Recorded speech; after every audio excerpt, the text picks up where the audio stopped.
ओना ई birthday happy birthday सब तो अंग्रेज के देने, लेकिन अंग्रेज के बापो के पता नहीं हेते कि मिथिलांचल में आबि कऽ एहन एहन रूप धारण कर लेते। आब देखियो दूगो जनानी टेम्पू में बैठ के बतिया दै छलै, एकटा कहै छलै की कहू दीदी पाई के बड़ दिक्कत आ छौड़ा के बर्थडे है तो कत से केना केना के उठा पुठा केना के जोगाड़ के जाइ छी, सामान तो लिए पड़ते ने।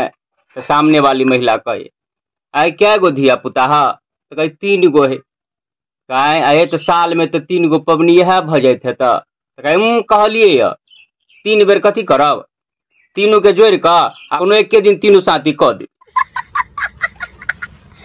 सामने वाली महिला कहे हाँ हमरो से कहे छी बड़ खर्चा भ जाए, उस समय बड़ लंगर झंगर भ जाए।